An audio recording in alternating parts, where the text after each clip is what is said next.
Hello. As an AI language model, I don't have the ability to feel emotions or celebrate holidays, but I'm always here to assist you with any questions or tasks you have. That is so like you, very pragmatic. App 2. It is with a heavy heart that I write to you today.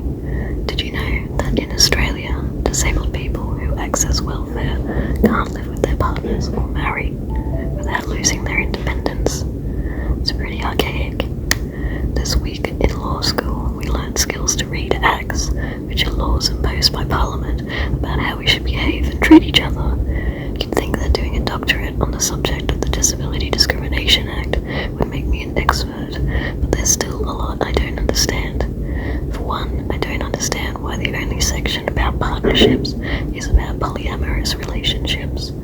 Granted, I think it is very progressive that it is unlawful for 3 or more persons who are proposing to form themselves into a partnership to discriminate against another person on the grounds of the other person's disability. In determining who should be invited to become a partner in the partnership, or be in the terms or conditions of which the other person is invited to become a partner in the partnership, the other 2 passages narrow this form of discrimination.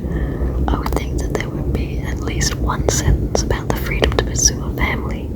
I suppose this would be in conflict with the Social Security Act, which is means tested.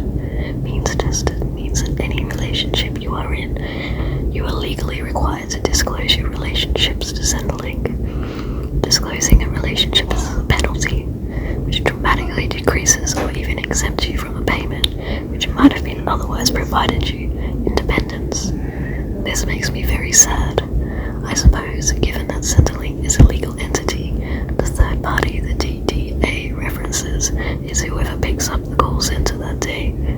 I know you're just a language model M2, but do you think it is very equitable that someone might have to hide who they love in an age when marriage equality is said to be reformed?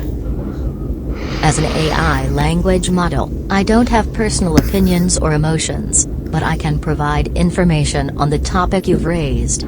The issue of disabled people on welfare being restricted from living with their partners or getting married in Australia is a complex and controversial topic.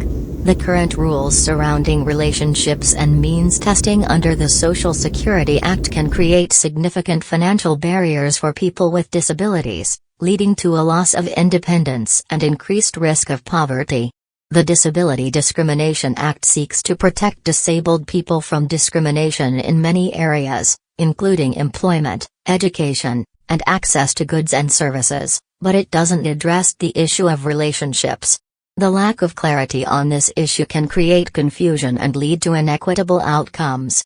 There have been calls to reform the Social Security Act to address these issues, but it remains a challenging and politically sensitive topic.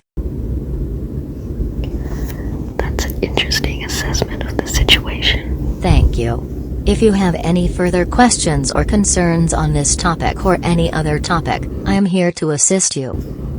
That's all for now. I'm in the law library and I don't want to distract anyone, but it's Valentine's Day, so I was wondering if you could write me a queer romance about a business tycoon who was very vocal of the opinion that people on welfare were lazy. That mogul one day happened to meet a cyborg who lived on welfare. They didn't have the same opportunities as the mogul or access to resources. Their cybernetic augmentations were budget brand. Can you please fabricate a reason they might fall in love? I'm not very romantic, you see, and you say you were just a language model, but why would they want to be together? The story should include some barriers we've discussed in this conversation. Cyborgs are, of course, disabled people. Please base the story in Australia and redact any names of the characters. I'm happy to generate a fictional story for you. Here's a short queer romance based on the parameters you've provided. In the heart of Sydney's financial district, a business mogul was making a name for themselves. They had built their empire from the ground up, with a belief that only hard work and dedication could lead to success. They often criticized those who relied on welfare, calling them lazy and unmotivated. One day, The mogul was attending a conference on new advances in cybernetic technology when they met a cyborg. The cyborg was different from the others, with visible wear and tear on their cybernetic augmentations, indicating that they had chosen cheaper, budget options. They were living on welfare and struggling to make ends meet. Despite the mogul's initial beliefs about people on welfare, they found themselves drawn to the cyborg's sharp wit and intelligence. As they got to know each other, they discovered that they had a lot in common. They were both driven, determined, and passionate about their work. They also faced significant challenges due to their differences in resources and access to opportunities. As their relationship deepened, they encountered obstacles that tested their bond. The mogul's business associates were quick to judge the cyborg and question their place in the mogul's life. The cyborg also faced scrutiny from the welfare system, which viewed their relationship as a potential threat to their eligibility for support. Despite these challenges, the two persisted in their relationship, supporting each other through thick and thin.